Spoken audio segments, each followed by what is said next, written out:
High school football week number 5, taking a look at another matchup as the James Wood Colonels traveled to the Handley Bowl Saturday afternoon. One of the county and city's oldest rivalries renewed once again. Last week, the Colonels falling to Kettle Run 54-14. Now joining me, the head coach of the James Wood Colonels, Todd Wilson. And Coach, obviously not a result you want to see on last Friday night, but can you just sort of talk about some positives you saw that you took away from this matchup on Friday? Yeah, positives. I mean, we moved the ball fairly well against them. So offensively, we thought going into halftime, we talked to the staff and addressed the players with without some of those uncostly or costly untimely turnovers there early in the game. We thought going into half it probably should have been a 21-21 ball game. So offensively, the takeaway is that we seem to have was still moving the ball fairly well. Earlier in the year, we were not. Skyline kind of things clicked where we started moving the ball a little bit and scoring some points. So against Kettle Run, we still felt confident in our offense. So the takeaway from it is that we're still feeling good about that. So you mentioned some of the turnovers that you had. Just looking at how the turnovers occur as a coaching staff, how do you sort of look at the tape and see how you correct stuff like that? Yeah, I mean, I've talked about it with the players briefly. We got to execute better. It's not on one person. There was multiple people who were involved in it. Owen had four interceptions. They were not all on him. We got to execute better up front. The kick return. Two young guys, a sophomore and a junior. We had some injuries, so we shuffled some guys around there. They did a good job on a couple of the returns. Xander Manzo had several nice, I think a 30 and a 36 or 38-yard return. But then there was the big drop. They needed to do a better job communicating. We'll work on that this week. There was another one. Xavier Price dropped a pitch. Bounced off his face. Something that he has to execute and catch the pitch. The blocked punt. We hadn't had any issues all year with any of the our long snapping. We had one that was blocked, one that was low, rolled, bounced back to the punter. He ends up punting it, just trying to get it off and punts it straight in the air. So these are things that, we hadn't seen thus far, but they're things that we need to correct. And it seems like, in the game of football is an emotional game. There's highs and lows, and we just couldn't seem to right the ship. Once one thing went bad and the next thing went bad, and you could kind of see it after the second, third turnover, especially when they're in your red zone. I think we had 8 total turnovers. I think 4 of them were in our red zone. So when you're marching the ball down the field, feeling comfortable, feeling good, and then all of a sudden, bang, like something bad happens like that, then you get the ball back and drive it down, and something bad happens again right inside your red zone.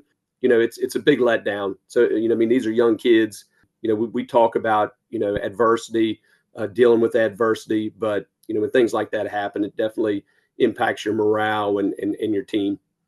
So how do you sort of take that and sort of put it behind the team in terms of the loss to get ready for this Saturday at Handley?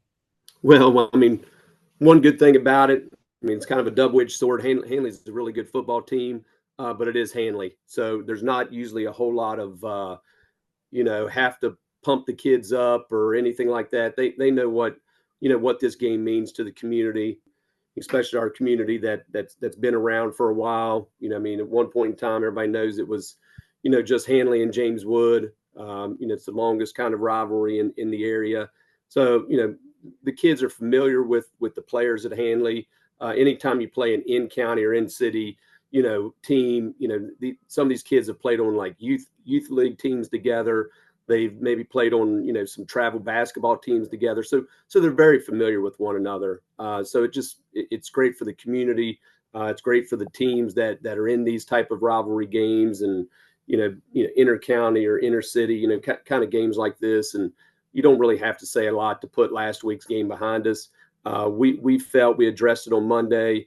as a coaching staff and as a team, we don't think that was a very good portrayal of who we are as a program right now, moving in the right direction. It was an unfortunate thing that with all the turnovers.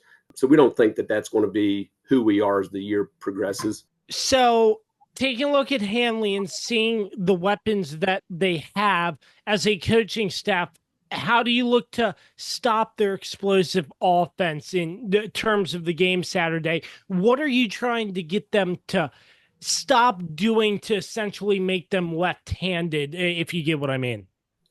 Well, I mean, I think the left hand can score points too. So they have a lot of weapons. The running back's really good. The freshman, the quarterback, he's explosive. He's taken a 97 I think yard one, I believe, and so they have plenty of weapons to spread things out and get going. That's just it. I don't think you're not going to shut them out. You're not going to stop them. You got to eliminate the big explosive plays. We just can't have them pile up, play after play after play. If we make them put some drives together, that bodes well in our favor. Oftentimes when you make a team drive the ball, like it happened to us last week, there's going to be mistakes made. There might be a penalty called. You might get a bad snap, a fumble here and there. So that's the biggest thing is just trying to limit the big explosive plays for their offense, because they do have, everybody knows, the big guys up front that they have blocking on the line, but their skill positions are really good as well. Once again, it's one of the oldest rivalries in our area as James Wood travels to face the Handley Judges this Saturday. As always, joining me, the head coach of the James Wood Colonels, Todd Wilson. Coach, really appreciate your time and looking forward to catching up with you soon, sir. Yes, sir. Thank you.